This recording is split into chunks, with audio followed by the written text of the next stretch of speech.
पूरी दुनिया को सबसे पहले हमने क्या किया कि एक लाइन में बांटा। ठीक, हमने क्या किया, पूरी दुनिया को एक लाइन में बांटा। तो इसका एंगल, तो ये अब इसको इतना तीम झाम करने से अच्छा है ट्रिग्नोमेट्री का यूज कर लो।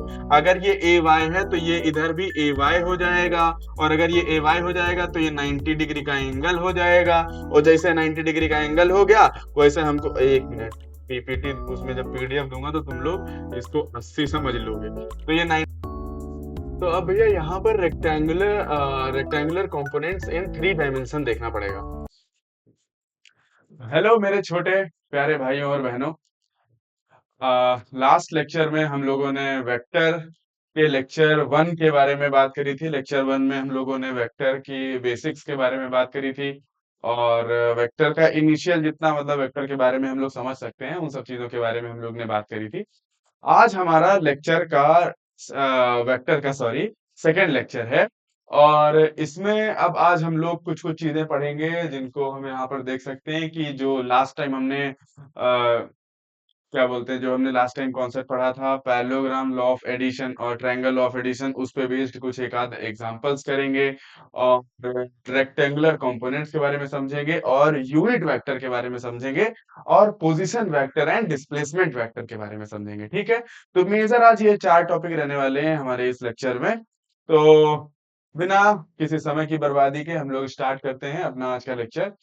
तो लास्ट टाइम हमने जो एक क्वेश्चन कराया था, मैं होप कर रहा हूँ, आशा कर रहा हूँ कि वो आपने क्वेश्चन कंप्लीट कर लिया होगा। उसमें 3 क्वेश्चंस बचे हुए थे, शायद 3 पार्ट्स बचे हुए थे उस क्वेश्चन के, वो आप लोग कर लिए होंगे। तो आज हम लोग नया क्वेश्चन स्टार्ट करते हैं। नया क्वेश्चन स्टार्ट करने से पहले हम लोग एक बार फॉर्मूला फिर से देख लेते हैं, जो हमारे पास फॉर्मूला था पैरेललोग्राम लॉ ऑफ एडिशन का। हाँ भाई, तो फॉर्मूला हमारे पास क्या था कि अगर एक वेक्टर ए वेक्टर है और दूसरा वेक्टर जो है वो बी वेक्टर है, तो इन दोनों के बीच जो रिजल्टेंट वेक्टर होता था आर वेक्टर, या फिर इसको हम A vector plus B vector भी कहते थे, तो ये हो जाता था अंडर रूट ऑफ, मतलब रिजल्टेंट वेक्टर का magnitude, magnitude of resultant vector is equals to हो जाता था मॉड ऑफ ए वेक्टर का square plus magnitude of B vector का square plus two magnitude of A vector magnitude of B vector cos theta. ठीक है भैया, तो ये हमारे पास फॉर्मूला होता था। और अगर इसके अलावा हम कई बार क्या करते थे कि अगर मान लीजिए हमारे पास कोई एक वेक्टर ये ए वेक्टर है, और सेकंड वेक्टर ये हमारे पास बी वेक्टर है, और इनके बीच में रिजल्टेंट कोई ये है, तो अगर हमें रिजल्टेंट वेक्टर और इस वेक्टर, मान लो ये ए वेक्टर है और ये हमारे पास रिजल्टेंट वेक्टर है आर वेक्टर है, इसके बीच में, और ये हमारे पास बी वेक्टर है, इसके बीच में अगर हमें एंगल निकालना होता था, तो अपन क्या करते थे, alpha is equals to tan inverse alpha is equals to हम लोग करते थे tan inverse mod of B vector sine theta upon A vector plus mod of B vector cos theta. तो भैया लास्ट टाइम हम लोगों ने ये दो फॉर्मूलों के बारे में बात करी थी। लास्ट टाइम भैया ये हमारे दो फॉर्मूले थे जिनके बारे में हमने बात करी थी। तो आज हम लोग इन्हीं फॉर्मूलों पे कुछ क्वेश्चंस करेंगे एक आधे, और नए कुछ कॉन्सेप्ट सीखेंगे जो हमने अभी थोड़ी देर में देखा है। तो अब भैया यहाँ पर हम देखेंगे पहला सवाल क्या कह रहा है कि magnitude of vectors A vector and B vector, यहाँ पर वेक्टर लगा लेते हैं थोड़ा मोहब्बत से, A vector and B vector are 5 units and 10 units respectively. मतलब कहना ये चाह रहा है कि magnitude of vector A vector का मैग्नीट्यूड जो है वो 5 है। अब देखो कई बार क्वेश्चन सॉल्व करने से पहले क्या करते हैं हम लोग, क्वेश्चन में जो जो चीजें दी हुई हैं उन उन चीजों को एक अपने अंदाज में लिख लेते हैं, जिससे अपने को पता रहे कि ये चीजें गिवन है, तो कौन कौन सा फॉर्मूला लगा सकते हैं, दैट्स इट। तो यहाँ पर भैया हमारे पास मैग्नीट्यूड ऑफ वेक्टर ए दिया गया है, मतलब मैग्नीट्यूड ऑफ वेक्टर ए हो जाएगा हमारे पास 5 यूनिट्स। तो यहाँ से हमारे पास मैग्नीट्यूड ऑफ वेक्टर ए आ गया 5 यूनिट्स, और मैग्नीट्यूड ऑफ वेक्टर बी जो आ गया वो आ गया हमारे पास 10 यूनिट्स। तो हमारे पास यहाँ पर दो वेक्टर के यूनिट्स आ गए, यहाँ पर ए मैग्नीट्यूड्स आ गए, magnitude of A vector and magnitude of B vector. इनके बीच में जो एंगल आ गया theta degree, if they if the angle between them is 120 degree, तो थीटा जो है वो हमारे पास 120 डिग्री आ गया। तो find the value of A vector minus B vector, यहाँ पर खेला कर दिया भाई। A vector minus B vector. ठीक है, अभी तक हमने mod of A vector plus mod of B vector का फॉर्मूला पढ़ा था। तो अब यहाँ पर अगर हमारे पास बी वेक्टर का मॉड ये है, तो हमारे पास माइनस बी वेक्टर का जो मॉड हो जाएगा वो हो जाएगा -10 यूनिट्स। समझ रहे हो, यहाँ पर हम इसके अंदर माइनस रख देंगे। या फिर एक हमारे पास तरीका ये करने का है और एक तरीका ये भी है। एक बार हम लोग जो है नेक्स्ट स्लाइड जाकर के एक बार कर लेते हैं।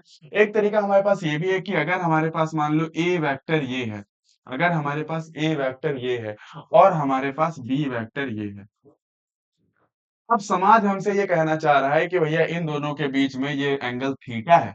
तो अब अगर हमसे कोई ये कहना चाह रहा है कि ए वेक्टर और बी वेक्टर इन दोनों के बीच में एंगल अगर थीटा है और कह दिया कि ए वेक्टर माइनस बी वेक्टर का मॉड निकालो, तो अगर ए वेक्टर माइनस बी वेक्टर का मॉड निकालना है तो हमने ये सीखा था कि भैया अगर बी वेक्टर ये है तो माइनस बी वेक्टर ये हो जाएगा। समझ में आया कि नहीं आया?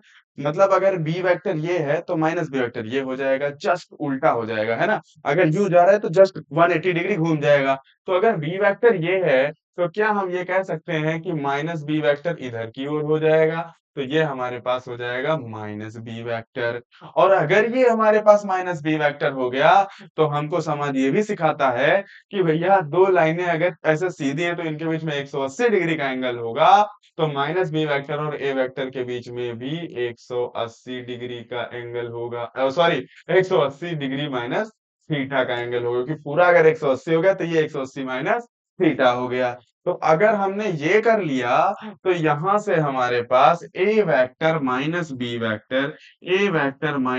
वेक्टर का जो फॉर्मूला बना वो बना मॉड ऑफ ए वेक्टर का square plus mod of B vector का स्क्वायर और plus 2 mod of B vector. और अब यहाँ पर जो एंगल आ गया वो एंगल आ गया कॉस 180 डिग्री माइनस थीटा। तो हमारे पास यहाँ एंगल आ गया कॉस 180 डिग्री माइनस थीटा। तो यहाँ से हमें मिल गया A vector plus mod of B vector plus 2 mod of B vector.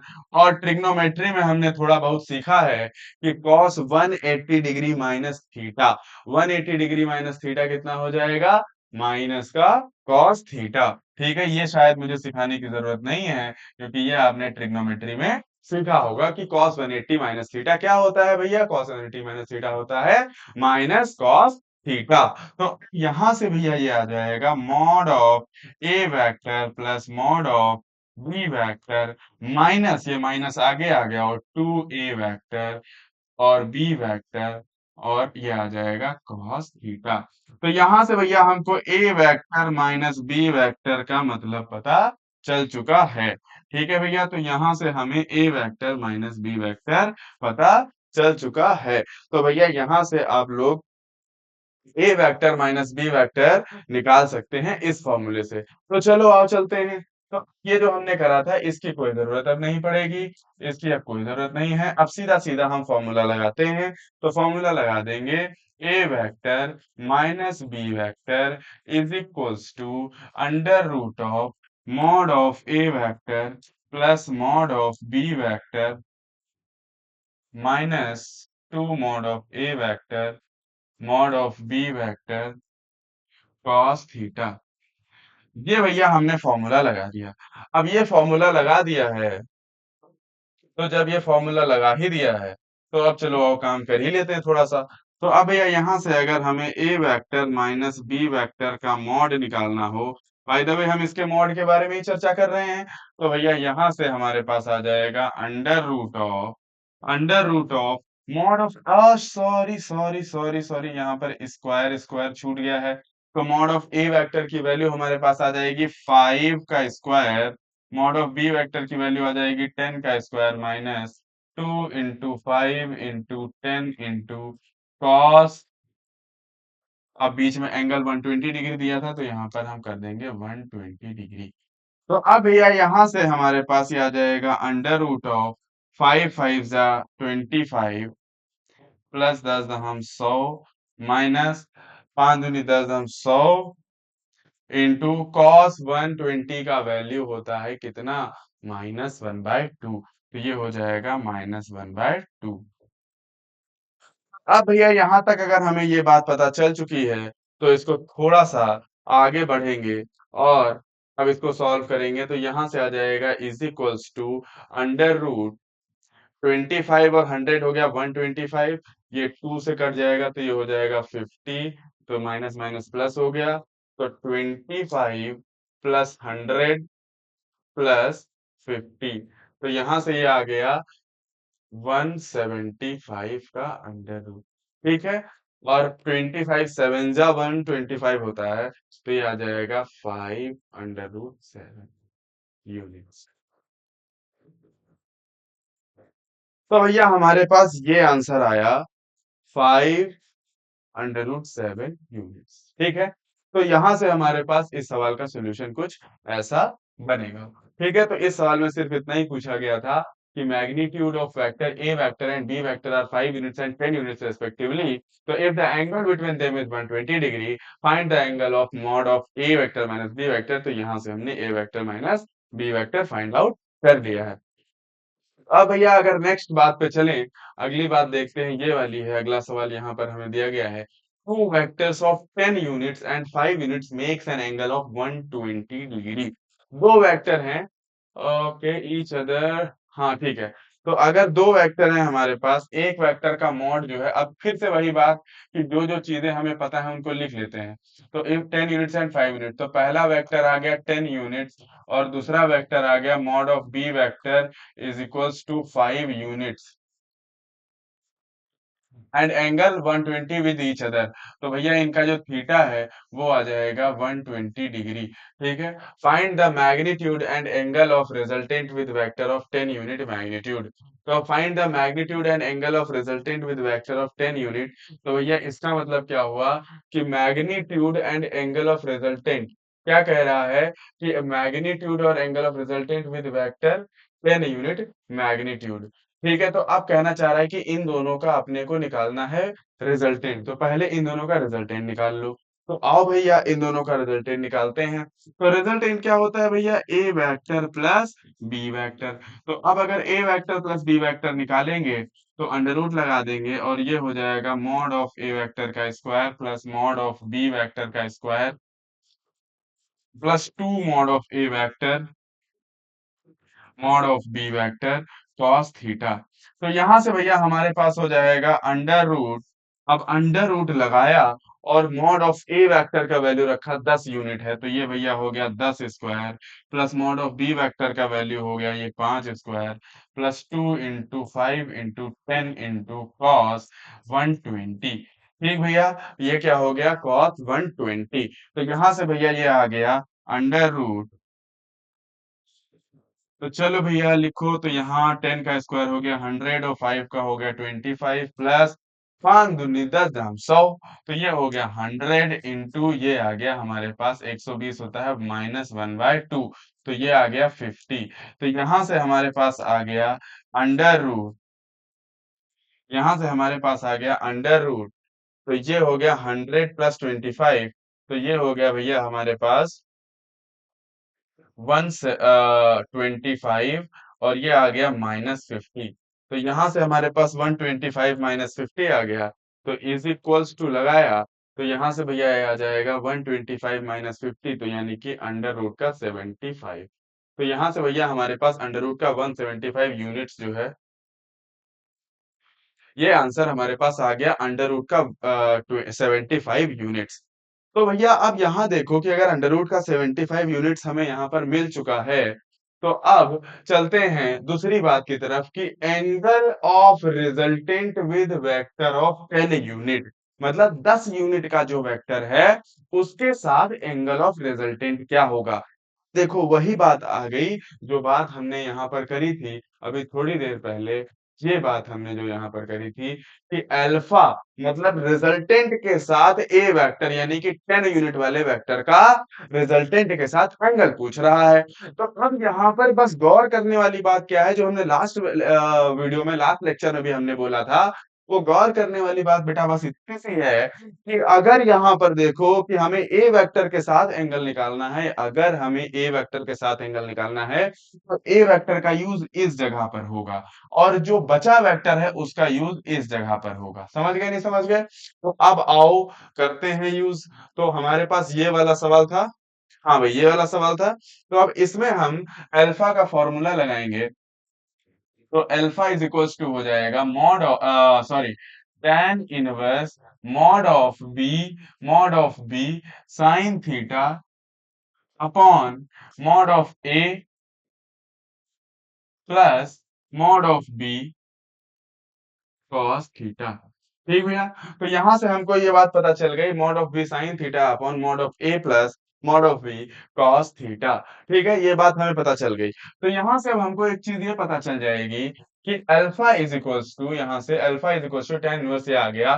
तो यहाँ भैया अल्फा इज इक्वल टू रखेंगे tan इनवर्स देखो एक 5 था और एक 10 था। अब यहाँ देखो एक हमारे पास वेक्टर जो है वो 5 यूनिट का है और एक वेक्टर हमारे पास 10 यूनिट का है। 10 यूनिट वाले के साथ निकालना है। तो ए की जगह 10 रखेंगे बाकी बी की जगह 5 रखेंगे। तो ये हो गया 5 sin 120 डिग्री बटे यहाँ आ जाएगा 10 + 5 cos 120 डिग्री।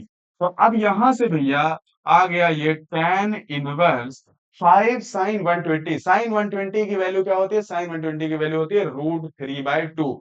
कैसे आई? अगर हमारे किसी छोटे भाई को ना समझ में आ रहा हो तो sin 120 इक्वल टू हो जाएगा sin 90 + 30 और sin 90 + 30 हो जाएगा sin 30 और sin 30 की वैल्यू होती है cos 30 सॉरी। तो ये हो गया cos 30 और cos 30 की वैल्यू होती है √3/2। तो यहाँ से 5 sin 30 की वैल्यू हो जाएगी √3/2 अपॉन 10 + 5 × cos 120 की वैल्यू हो जाएगी -1/2। तो भैया ये सब इतनी बातें अपने को अगर समझ में आ गई तो अब तो हमारा सवाल बहुत आसानी से सॉल्व हो जाएगा। तो आ जाओ भाई। तो अब यहाँ पर देखते हैं tan इनवर्स 5√3/2 नीचे आ गया और ये हो गया 10। अब यहाँ पर कंफ्यूज नहीं होना। 5√3 से मल्टीप्लाई हुआ और 2 नीचे आके मल्टीप्लाई हो गया। ठीक है। अब ये 10 और ये 2 से कटेगा नहीं तो ये आ जाएगा माइनस का नहीं कटेगा तो माइनस का 1 मिनट। हाँ तो ये आ गया माइनस का 5/2। तो इसमें अगर किसी को आपत्ति नहीं है तो अब हम लोग आगे बढ़ेंगे। तो अब आगे आ जाएंगे tan इनवर्स 5√3/2 और 2 × 20 - 5 15 गुणे 15/2। 2 से 2 कट गया 5 से 5 कट के 3 आ गया और √3 से कटेगा तो ये आ जाएगा भैया tan इनवर्स 1/√3। तो भैया ये आ गया tan इनवर्स 1/√3। और tan में 1/√3 किसकी वैल्यू होती है? tan में 1/√3 किसकी वैल्यू होती है? 30 डिग्री की। ठीक है। tan में 1/√3 जो वैल्यू होती है वो होती है 30 डिग्री की। तो ए वेक्टर और रिजल्टेंट वेक्टर के बीच में जो एंगल आया वो आ गया भैया 30 डिग्री। अब आते हैं हम लोग अपने नेक्स्ट सवाल पे।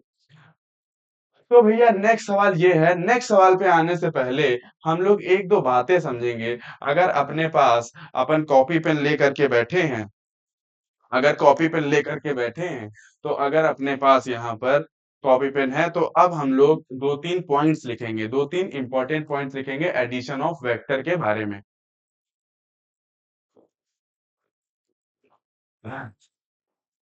तो भैया दो तीन पॉइंट्स हम लोग लिखेंगे एडिशन ऑफ वेक्टर के बारे में। पहला पॉइंट यहाँ पर हो जाएगा, पहला पॉइंट ये हो जाएगा if vectors are linear, if vectors are linear या फिर if vectors are collinear, collinear कह दो या फिर हाँ कोलिनियर कह सकते हो या फिर पैरेलल कह सकते हो, पैरेलल। अगर वेक्टर पैरेलल है तो थीटा इज इक्वल्स टू हो जाएगा 0 डिग्री।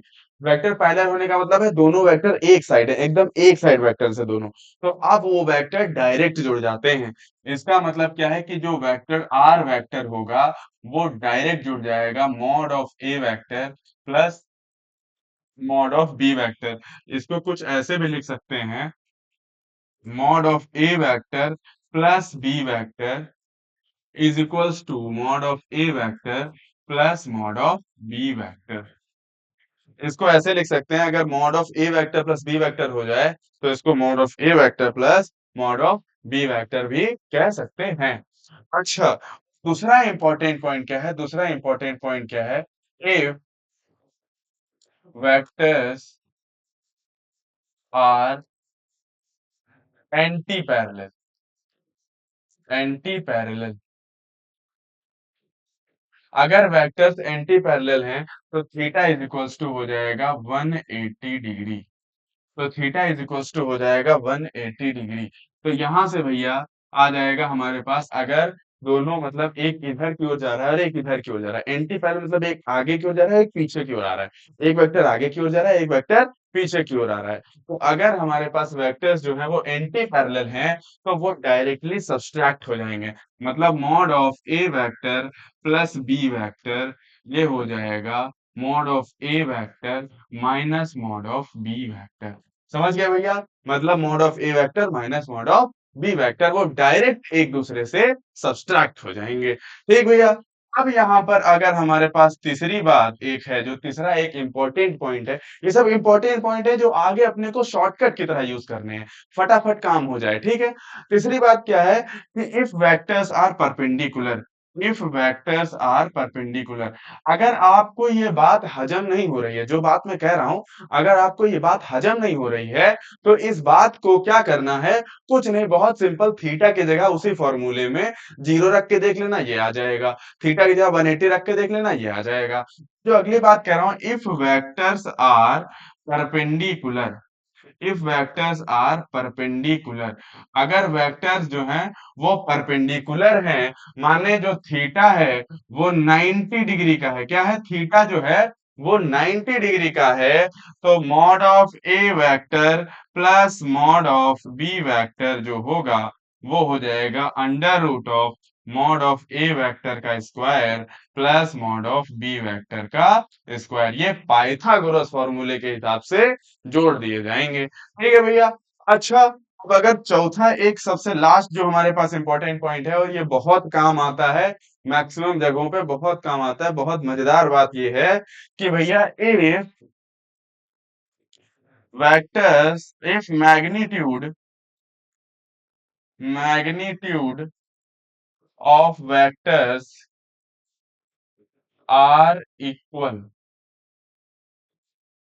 अगर उन दोनों का मैग्नीट्यूड जो है वो इक्वल हो जाए, मतलब दोनों ए वेक्टर हैं, ठीक है, मतलब पहला भी मॉड ए वेक्टर हो मैग्नीट्यूड और दूसरा भी मॉड, अब मॉड बी वेक्टर जो है मैग्नीट्यूड, ये दोनों अगर आपस में बराबर हो जाए भैया, अगर दोनों मैग्नीट्यूड आपस में बराबर हो जाए तो, और एंड कॉमा थीटा जो है वो 120 डिग्री हो जाए, अगर थीटा 120 डिग्री हो जाए तो अब क्या होगा, अब भैया mod of A vector plus B vector जो होगा वो इक्वल होगा मॉड ऑफ ए वेक्टर के, इक्वल होगा मॉड ऑफ बी वेक्टर के।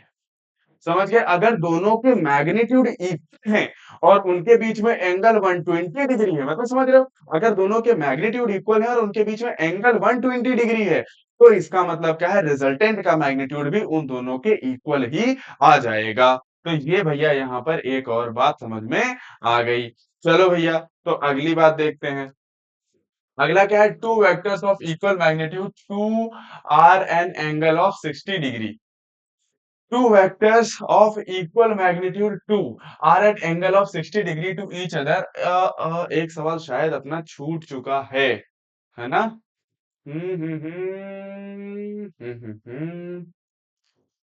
एक सवाल छूट गया है ना? नहीं नहीं नहीं छूटा, ठीक ठीक ठीक ठीक, सही सवाल पे है। तो अब हम लोग देखते हैं कि two vectors of equal magnitude 2 are at angle of 60 degree, ठीक है, to each other, find magnitude of their sum and difference. कह रहा है कि two vectors of equal magnitude 2 are at angle of 60 degree, भैया दोनों का मैग्नीट्यूड जो है वो 2 है, माने हमने ये कह दिया mod of A vector equal to 2 है, mod of B vector equal to भी 2 है, और एंगल मतलब थीटा इक्वल टू 60 डिग्री है। तो to each other find magnitude of their sum and difference, मतलब उन दोनों का सम और डिफरेंस का मैग्नीट्यूड निकालना है। चलो भैया, तो अब यहां पर देखो, जब हम सम निकालने बैठेंगे तो हम सम कैसे निकालेंगे, मॉड ऑफ, आधी आधी स्क्रीन को बांट देते हैं, एक काम करते हैं आधी आधी स्क्रीन को बांट देते हैं, ठीक है। ये क्या हुआ, ओके।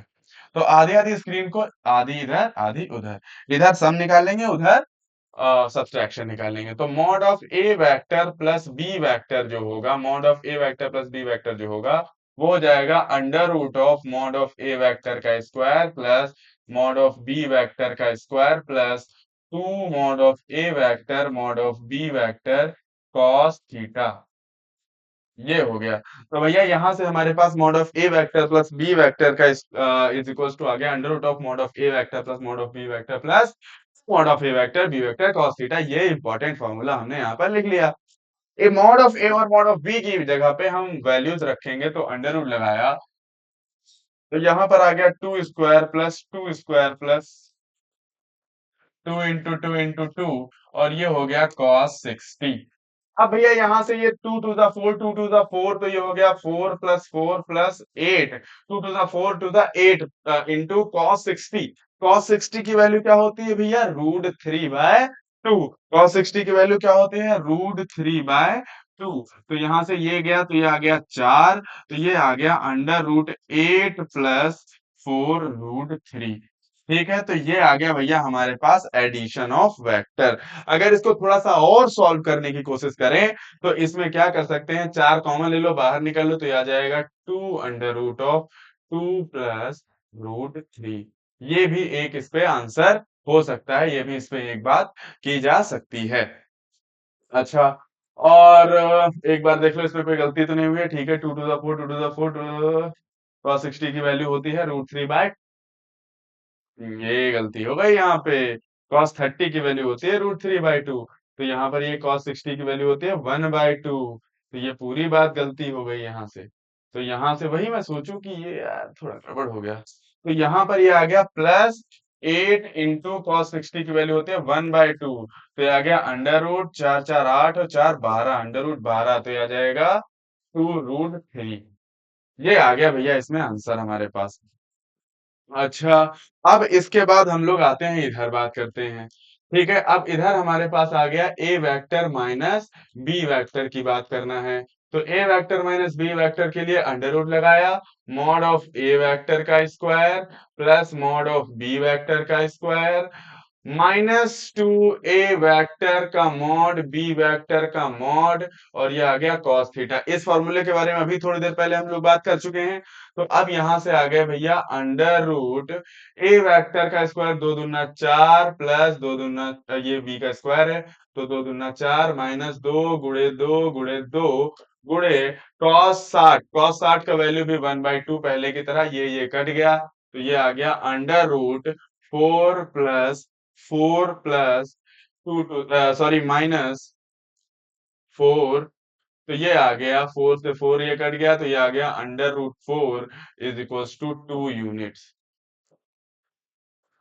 अब यहाँ पर एक बात बस बहुत खास देखने वाली है, जो मैं दिखाना चाहता हूँ कि इसमें देखो कि इसमें ए वेक्टर का मॉड भी 2 है और बी वेक्टर का भी मैग्नीट्यूड 2 है, और उनका सब अब उनका सब्ट्रैक्शन निकालना है। तो अब यहाँ पर एक चीज को समझने की कोशिश करेंगे कि अगर मान लो ए वेक्टर ये था और बी वेक्टर ये था, और इन दोनों के बीच में 60 डिग्री का एंगल था, ठीक है। तो अगर मान लो हम इसमें इन दोनों का नेगेटिव निकालना चाहते हैं, तो ए वेक्टर इधर की ओर आ जाएगा और इसके बीच में 120 डिग्री का एंगल आ जाएगा। अब जब हम नेगेटिव निकाल रहे हैं, तो इसका मतलब इनके बीच में अब 60 डिग्री का एंगल नहीं है, अब इनके बीच में 60 डिग्री 120 डिग्री का एंगल है। अब देखो वो वाली सिचुएशन बन गई कि ये भी 2 मैग्नीट्यूड का है और ये भी 2 मैग्नीट्यूड का है, और यहाँ 120 डिग्री की का एंगल है। मतलब अब दो ऐसे वेक्टर मिल गए जिन दोनों के मैग्नीट्यूड बराबर हैं और बीच में एंगल 120 डिग्री का है।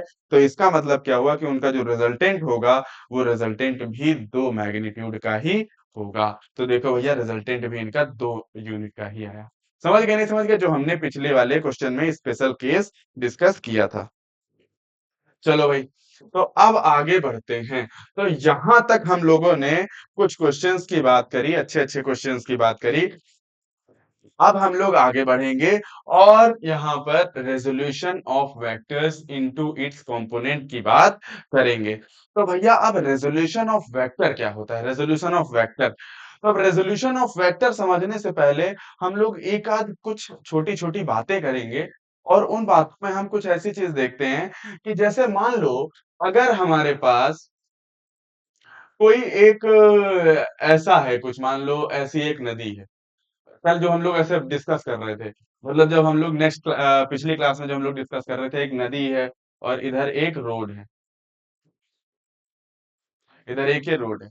अगर मान लो कोई बंदा इस नदी से यहां से इधर की ओर आना चाह रहा है, किधर, इधर की ओर आना चाह रहा है।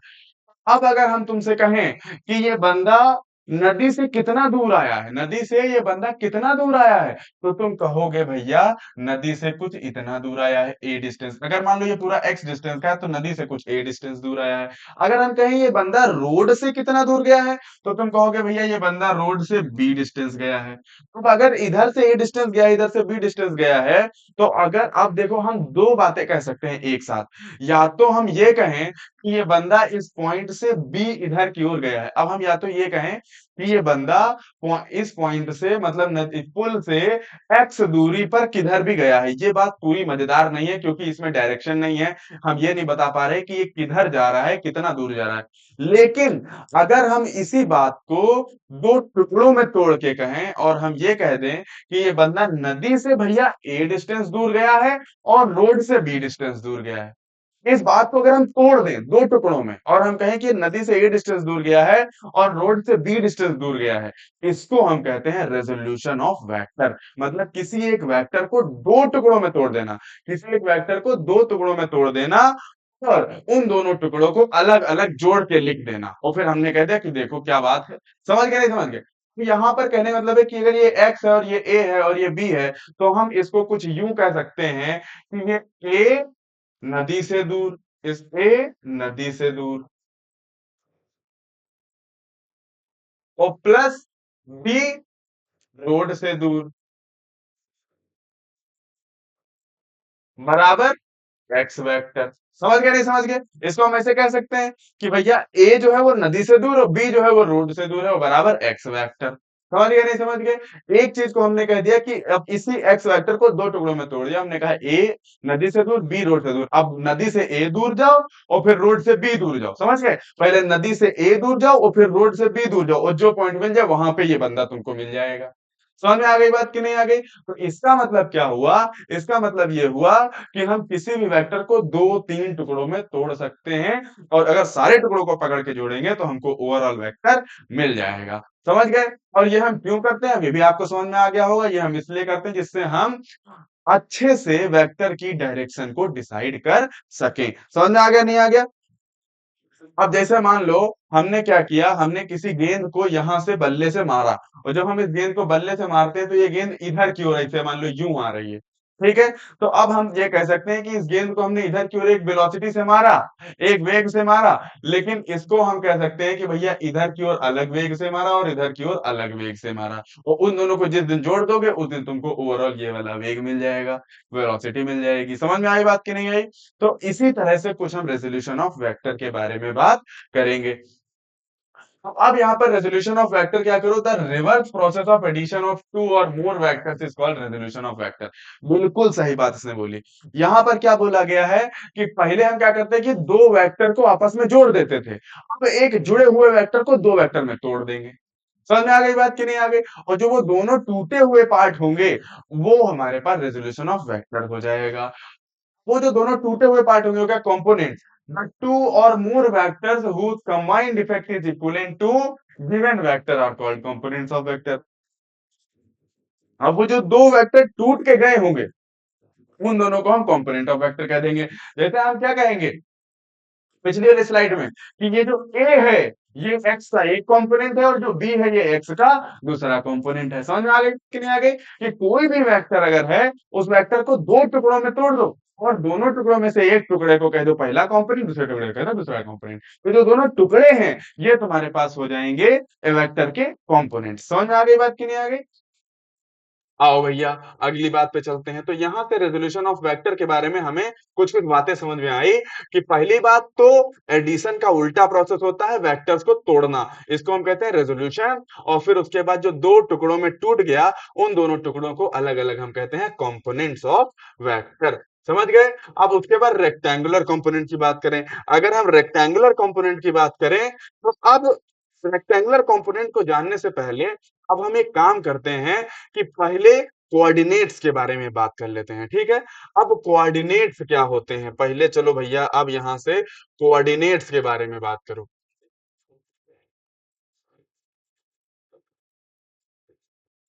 तो अब भैया कोऑर्डिनेट क्या होते हैं? पूरी दुनिया को सबसे पहले हमने क्या किया कि एक लाइन में बांटा। ठीक, हमने क्या किया पूरी दुनिया को एक लाइन में बांटा।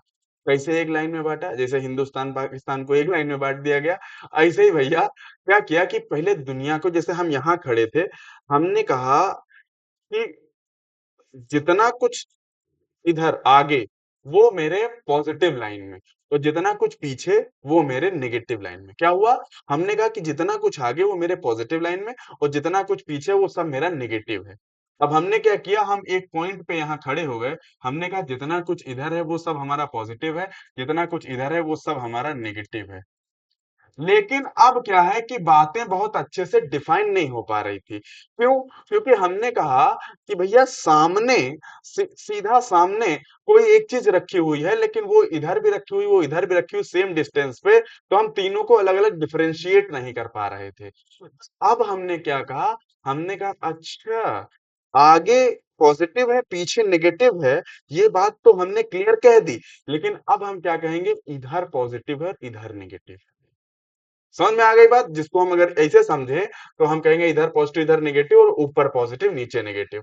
तो हमने क्या कहा कि ऊपर पॉजिटिव है और नीचे नेगेटिव है, ऊपर पॉजिटिव है और नीचे नेगेटिव है। तो अब हमने क्या डिस्कवर कर लिया? अब हमने एक पूरे प्लेन को डिस्कवर कर लिया कि इस प्लेन में कहीं पे भी जाना है हम इन दोनों एक्सिस के माध्यम से चले जाएंगे। कैसे चले जाएंगे? अगर मान लो हमको यहां पर आना है इस जगह पर, तो पहले हम इस वाले पे इधर चलेंगे और फिर इस वाले पे ऊपर चल लेंगे और यहाँ पहुंच जाएंगे। समझ गए? इसकी तरफ ऊपर चल लेंगे और यहाँ पहुंच जाएंगे। समझ में आई बात कि नहीं आई? अब हम बिल्कुल क्लियर कह सकते हैं कि भैया अगर कोई अच्छा वो उधर किताब रखी हुई है वो मेरे सामने 5 मीटर और मेरे दाएं 4 मीटर दूर चले जाओ किताब मिल जाएगी। समझ गए नहीं समझ गए? तो इसका मतलब अब हम प्लेन में रखी किसी भी चीज को दो लाइन से रिप्रेजेंट कर सकते हैं, इन्हीं को हम एक्सेस कहते हैं। समझ में आ गई बात कि नहीं आ गई? कि दो लाइनें बना दी बीच में एक दूसरे के परपेंडिकुलर, अब कोई भी चीज इसमें रख दो, कोई भी चीज कहीं पे यहां रखना है ये इधर आ जाओ इधर नीचे चले जाओ, यहां रखना है इधर आ जाओ इधर नीचे चले जाओ। समझ गए नहीं समझ गए? यहां रखना है इधर आ जाओ, तो अब इसको अगर डिफाइन करना है तो कहते भैया माइनस इस वाली एक्सिस में इधर आ जाओ और प्लस ऊपर थोड़ा और चले जाओ। समझ में आ गई बात कि नहीं आ गई? तो इसको हम कहते हैं कोऑर्डिनेट्स। तो ये हमारे पास दो कोऑर्डिनेट हो गए। हमारे पास क्या हो गए? दो कोऑर्डिनेट हो गए। लेकिन अब हमको एक समस्या बहुत खल रही थी कि अच्छा अगर मान लो कि प्लेन में कोई चीज रखी हुई है तो मैं उसको बता सकता हूँ इतने मीटर आगे चले जाओ फिर इतने मीटर दाएं चले जाओ मिल जाएगी। अच्छा बाएं रखी इतने मीटर आगे चले जाओ इतने मीटर बाएं चले जाओ तुमको मिल जाएगी। इतने मीटर पीछे चले जाओ इतने मीटर बाएं चले जाओ तुमको मिल जाएगी। लेकिन अगर कोई चिड़िया ऊपर उड़ रही है उसको कैसे डिफाइन करोगे? क्योंकि तुम्हारे पास डायरेक्शन तो दो ही है, या तो सीधा चले जाओ या तो बाएं चले जाओ, या तो सीधा चले जाओ या तो बाएं चले जाओ दाएं चले जाओ पीछे चले जाओ। तो अब हमने क्या किया एक तीसरी लाइन आउट ड्रॉ कर दी इन दोनों के परपेंडिकुलर, एक ये थी और एक ये थी। समझ गए? ये दो लाइन थी, एक लाइन ये थी और एक लाइन ये थी, ये दो लाइनें थी। ठीक परपेंडिकुलर लग रहा हूं? ठीक। तो ये दो लाइनें थी लेकिन तीसरी लाइन हमने ड्रॉ कर दी इसके परपेंडिकुलर ये। तो अब ये इसके भी परपेंडिकुलर है और ये इसके भी परपेंडिकुलर है, जिस पे मैं जिस लाइन पे मैं खड़ा हूं ये पूरी लाइन जो है ये एक और हमने डिस्कवर कर दी। तो हमने कहा अच्छा ये चिड़िया इधर उड़ रही है, ओके एक काम करो 5 मीटर आगे चले जाओ 2 मीटर दाएं चले जाओ और 5 मीटर ऊपर चले जाओ चिड़िया मिल जाएगी। समझ में आ गई बात कि नहीं आ गई? तो इसका मतलब अब पूरे सिस्टम को हमने 3 कोऑर्डिनेट एक्सिस में डिवाइड कर दिया और तीसरी कोऑर्डिनेट एक्सिस ऐसे बाहर निकाल दी। तो ये जो 2 कोऑर्डिनेट एक्सिस वाला सिस्टम है, मतलब प्लेन वाला सिस्टम है, इसको हम कहते हैं 2 डायमेंशनल सिस्टम। और जो 3 कोऑर्डिनेट एक्सिस वाला सिस्टम है, इसको हम कहते हैं 3 डायमेंशनल सिस्टम। समझ में आ गई बात कि नहीं आ गई? और इन एक्सिस को क्या कहते हैं? इस एक्सिस को हम कहते हैं एक्स एक्सिस और इस एक्सिस को हम कहते हैं वाई एक्सिस। समझ में आ गई बात नहीं आ गई? ये थोड़ा बहुत आप लोग को पता भी होगा, आपने मैथ से पढ़ा भी होगा, लेकिन मेरा फर्ज बनता है कि मैं जो चीज पढ़ाऊं उसको बेसिक से पढ़ाऊं, इसलिए मैंने ये सब बातें आपको बता दी। ठीक है भैया, इधर की साइड नेगेटिव होती है, ऊपर की साइड पॉजिटिव होती है, नीचे की साइड नेगेटिव होती है। बेसिक बेसिक बातें हैं, आप लोगों को पता होंगी, आप 10th से पढ़ के आए होंगे, 10th में आपका चैप्टर होगा ये। तो अब भैया मेन बात पे आते हैं कि रेक्टेंगुलर कंपोनेंट। तो रेक्टेंगुलर कंपोनेंट अगर हम 2D में करें तो अब क्या होता है? अब यहां पर देखो, हमारे पास ये एक्स एक्सिस है, ये हमारे पास एक्स एक्सिस है और ये हमारे पास वाई एक्सिस है। अब अगर मान लो कोई बंदा यहां से चलना चालू किया, यहां से, और वो यहां तक आ गया, यहां से चलना चालू किया, यहां तक आ गया, तो ये हमारे पास हो जाएगा ए वेक्टर। ए वेक्टर हो जाएगा। अब इस ए वेक्टर को अगर हम रेक्टेंगुलर कंपोनेंट में तोड़ें, मतलब एक्स एक्सिस की तरफ और वाई एक्सिस की तरफ बनाएं, कि यहां अगर जाना है तो भैया एक्स एक्सिस से कितना, इतना दूर ए वाई दूर, वाई एक्सिस से ए एक्स दूर। समझ में आ गई बात कि नहीं आ गई? तो इसको हम दो कंपोनेंट में तोड़ सकते हैं, एक ये ए एक्स हो गया और एक ये ए वाई हो गया।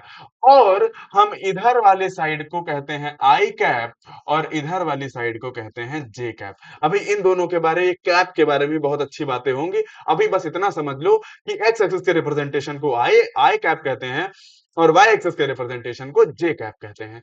तो यहां से भैया ये ए वेक्टर हो जाएगा a x i cap plus A y j cap.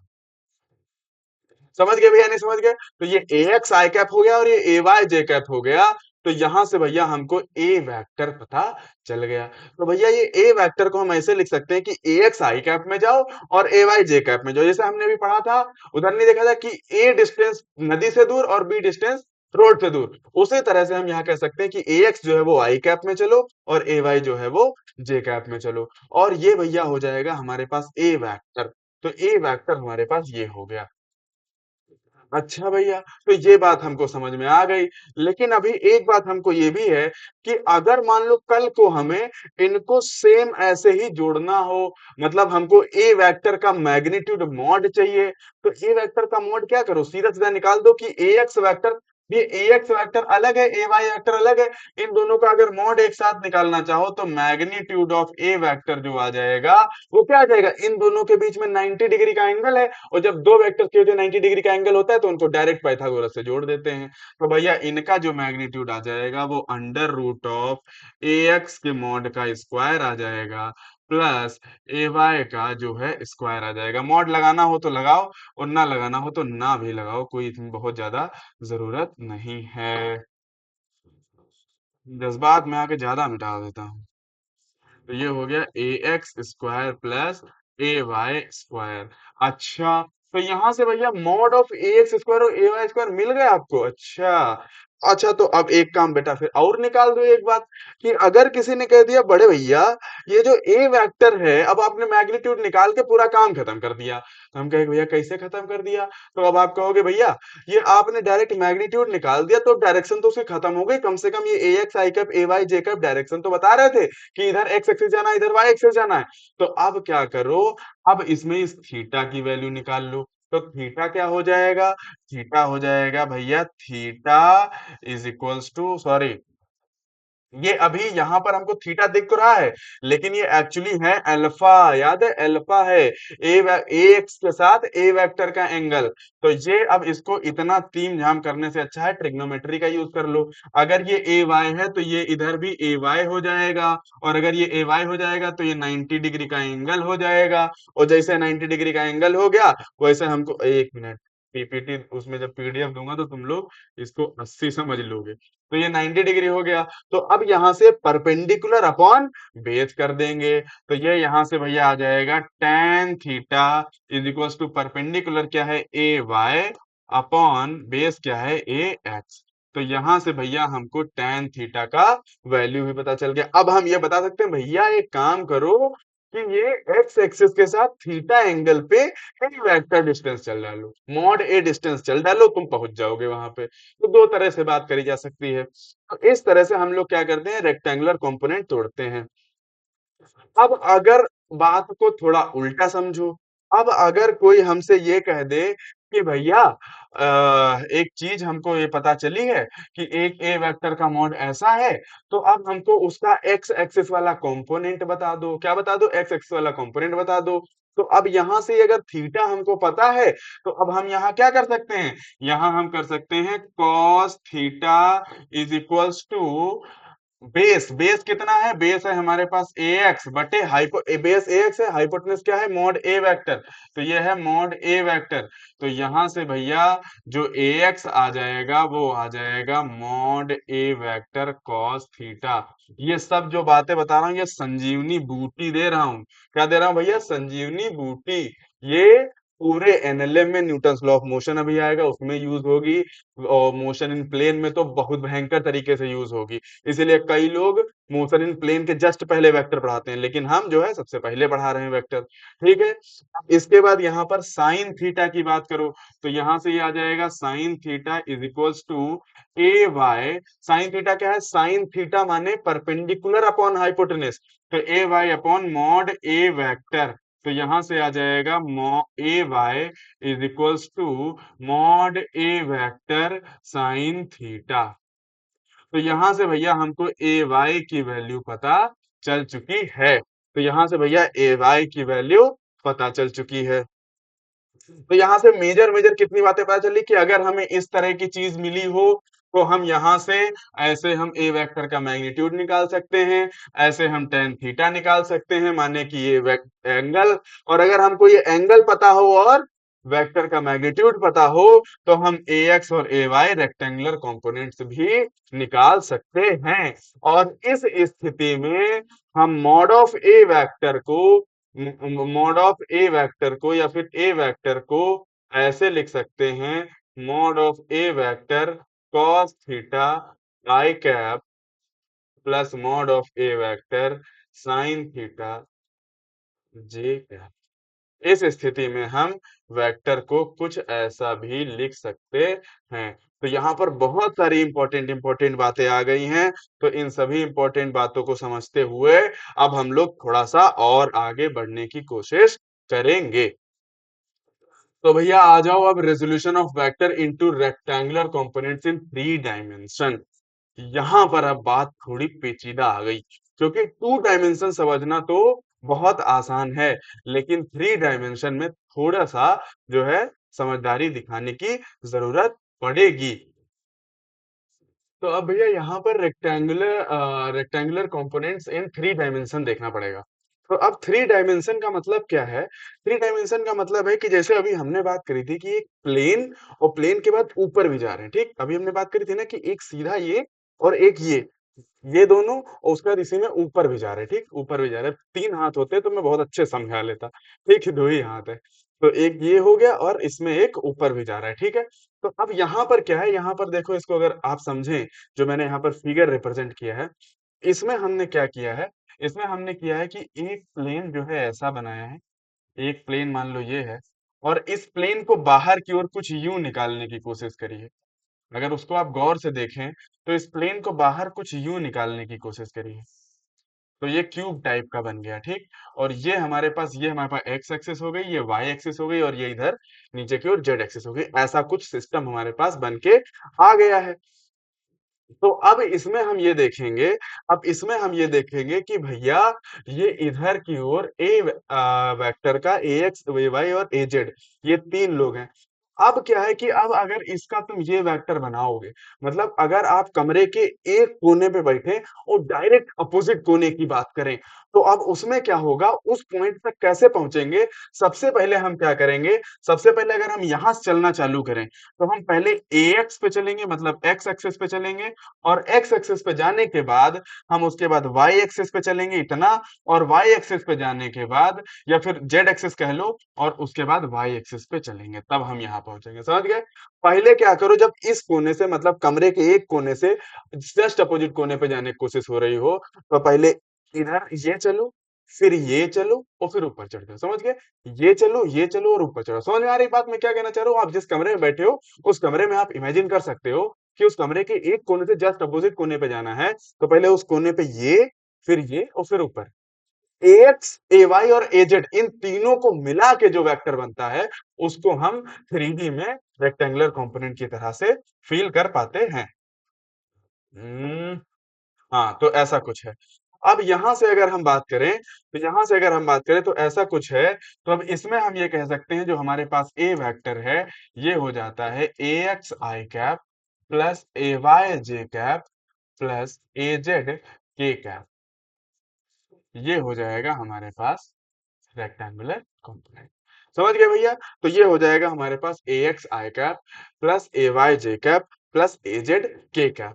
अब इसमें क्या है, अब इसमें अगर हमें AX I cap, AY J cap और AZ K कैप मिल जाए, तो अब हम क्या करेंगे, अब हमको मॉड ऑफ ए वेक्टर निकालना पड़ेगा। मतलब अगर इन इस तरह से हमको वेक्टर मिले तो इस पूरे वेक्टर का अगर मैग्नीट्यूड निकालना है, तो हम इसको कह सकते हैं मॉड ऑफ ए वेक्टर का मैग्नीट्यूड इज इक्वल्स टू, ये हो जाएगा under root of A x square plus A Y square plus A Z square. समझ में आ गई बात? तो ये ए x square, A Y square और ए जेड स्क्वायर हो गया यहाँ पर मॉड ऑफ ए वेक्टर। तो यहाँ से अपने को मॉड ऑफ ए वेक्टर के बारे में भी जानकारी मिल गई। समझ गए? अब अगर इसको निकालने, अगर आप इसको प्रूव करने की कोशिश करें कि ए x square plus A Y square plus A Z square कैसे आएगा, तो ये ऐसे आ जाएगा a x square A Y square. अब ए एक्स ए वाई को जोड़ के, अब देखो, ये मान लो ए एक्स है हमारे पास, ये हमारे पास मान लो ए एक्स है, और ये अगर मान लो हमारे पास ए वाई है, तो इन दोनों का जो रिजल्टेंट आएगा, इनका मैग्नीट्यूड वो a x square plus A Y square आएगा अंडर रूट का, और जो अंडर रूट का a x square plus A Y square आएगा उसका, और एजेड का जो मैग्नीट्यूड होगा वो under root of A x square plus A Y square plus a z square आ जाएगा। तो ये हो गया हमारे पास 3 डायमेंशन का जो मैग्नीट्यूड है। समझ में आ गई बात कि नहीं आ गई भैया? तो अब इसमें थोड़ा हम आगे चलेंगे। अब इसमें थोड़ा आगे बढ़ने की कोशिश करते हैं। अच्छा, ये जो मैंने मैग्नीट्यूड निकाला है, ये इसको अपने कमरे में करने की कोशिश करना। कमरे में कैसे करने की कोशिश करोगे? जो बॉडी डायगोनल है, बॉडी डायगोनल जो तुम्हारे कमरे का है, उस डायगोनल की लेंथ निकालने की कोशिश करना, तो तुमको पता चल जाएगा कि ए एक्स ए वाई और एजेड तीनों का स्क्वायर करके अंडर रूट करेंगे तब बॉडी डायगोनल निकलता है। ठीक है भैया? तो यहाँ पर हमको ये बात पता चल गई कि इस वेक्टर के इन तीनों कंपोनेंट से हम मॉड कैसे निकाल सकते हैं। उसके बाद अगर ये वेक्टर जो है वो एक्स एक्सिस के साथ कोई एक अल्फा एंगल बना रहा है, वाई एक्सिस के साथ बीटा एंगल बना रहा है और जेड एक्सिस के साथ गामा एंगल बना रहा है, तो अब इस वेक्टर के बारे में आगे चर्चा करते हैं। ये जो ये अल्फा एंगल और बीटा एंगल और गामा एंगल होता है, इसको हम सीधे सीधे ऐसे कह सकते हैं कि इसका ये कॉस अल्फा, कॉस बीटा और कॉस गामा, तो इसको हम कह सकते हैं कि भैया कॉस अल्फा, यहां पर देखो। अच्छा, इसको एक एक ऐसे भी समझ सकते हैं कि अगर मान लो यहां पर हमारे पास ये है और इसका अगर इसके साथ इधर जा रहा है, तो ये एक एंगल अगर हम समझें, यहां पर देखो, अगर हम ये एक एंगल समझें, इस पूरे को इस पूरे को अगर हम हटा दें, तो अब यहां पर अगर हम एक ये चीज समझें कि ये और ये ऐसा कुछ, समझ रहे हो? ये एक क्या है, ये एक राइट एंगल ट्रायंगल है। ठीक? तो अब इसमें अगर देखें कि ये हमारे पास हाइपोटेनस है और ये हमारे पास बेस है और ये हमारे पास परपेंडिकुलर है, तो यहां से हमारे पास आ जाएगा cos beta is equals to A Y, A Y upon, यहाँ पर इसको जेड एक्सेस दिखा दिया गया है, तो इसको अपन एक काम करते हैं, इसको अपन थोड़ा सा चेंज कर इसको अपन थोड़ा सा चेंज कर लेते हैं। यहाँ पर कह देते हैं कि ये जो है ये हमारे पास अल्फा है, ए वाई है तो ये बीटा हो जाएगा, ए जेड के साथ गामा हो जाएगा और ए एक्स के साथ अल्फा हो जाएगा। ठीक है? तो यहाँ से हम कह सकते हैं कॉस अल्फा जो है वो हो जाएगा a x upon mod of A vector, और कॉस बीटा जो है वो हो जाएगा ए वाई अपॉन में मॉड ऑफ ए वेक्टर, और कॉस गामा जो हो जाएगा वो हो जाएगा ए जेड अपॉन में मॉड ऑफ ए वेक्टर। तो ये तीनों चीजें आ जाएंगी, कॉस अल्फा, कॉस बीटा और कॉस गामा। और इन तीनों चीजों को हम कहते हैं डायरेक्शन कोसाइंस। इन तीनों चीजों को हम कहते हैं डायरेक्शन कोसाइन ऑफ वेक्टर। समझ में आ गया? यहाँ पर ऊपर कुछ चीज मिट गई है, उसको हम फिर से लिख देते हैं। Mod of A vector is equals to होता है, एक मिनट,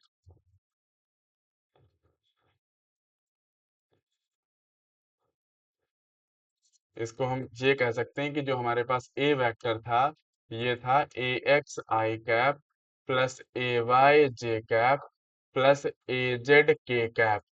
तो यहां से हमारे पास मॉड ऑफ ए वेक्टर जो आएगा वो आ जाता है under root A x square plus A Y square plus A Z square.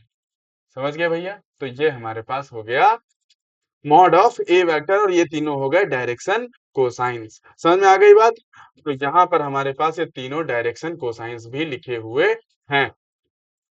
अब कई बार हमको ये बात भी पता चलती है कि ये जो डायरेक्शन कोसाइंस हैं, ये जो डायरेक्शन कोसाइंस हैं, cos alpha, cos beta, cos gamma, ये ए एक्स अपॉन मॉड ए वाई अपॉन मॉड ए और ए जेड अपॉन मॉड ए होते हैं। ठीक है? अगर इनको हम क्या करें, इनका स्क्वायर करके ऐड करें। अगर हम ये कहें कि cos square alpha plus cos square beta plus cos square gamma की बात करें, तो ये हो जाता है ए एक्स का स्क्वायर अपॉन मॉड ए स्क्वायर प्लस ए वाई का square upon mod A square plus A Z का स्क्वायर अपॉन मॉड ए स्क्वायर। तो यहां से हमारे पास ये आ जाएगा अपॉन में मॉड ए स्क्वायर और ऊपर हो जाएगा a x square plus A Y square plus A Z square. ठीक है भैया, ये बात हमको पता चल गई। और ये चीज हमको पता है, इसको हम अगर पीछे जाएं तो ये चीज हमको यहाँ पर पता है कि ये ए x square A Y square A Z square mod ए का स्क्वायर है। तो यहां से हम ये कह सकते हैं कि भैया ये हमारे पास मॉड ए का स्क्वायर है अपॉन मॉड ए का स्क्वायर है, और ये दोनों कट के 1 आ जाएंगे। तो हम क्या कहते हैं कि sum of squares of direction cosine of three dimensional three all three components of vector are equal to 1। समझ में आ गया भैया कि नहीं आ गया? कि मतलब इन तीनों का जो स्क्वायर है करके अगर ऐड किया जाए तो उसकी वैल्यू 1 आएगी। तो यहां से हम इस बात को बहुत क्लियरली लिख सकते हैं, cos square alpha plus cos square beta plus cos square gamma is equals to 1। तो ये बात यहां तक हमको समझ में आ चुकी है। ठीक है भैया? तो अब मेरे ख्याल से कि हम लोग जहां तक पहुंच गए हैं, अब इसके बाद अगर और अधिक बात करने की कोशिश करें तो बहुत ज्यादा हो जाएगा आज के लिए। आज के लिए फिलहाल यहीं तक रखते हैं।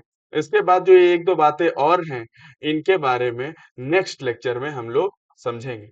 समझ में आ गया भैया कि नहीं आ गया? ये हमारा दूसरा लेक्चर था। और इसके बाद जो हमारे पास दो तीन बातें रह गई हैं, जिनके बारे में हमने शुरू में बोला था कि ये चीजें भी बात करेंगे, उनके बारे में हम लोग कल के लेक्चर में बात करेंगे। ठीक है भैया? तो आशा करता हूं कि आपको आज मेरा ये लेक्चर बहुत अच्छा लगा होगा, पसंद आया होगा, और आपको जो चीजें मैंने समझाई हैं वो चीजें बहुत अच्छे से समझ में आ गई होंगी। तो ऐसे पढ़ते रहिए, मुस्कुराते रहिए, और बहुत बहुत धन्यवाद। Thank you.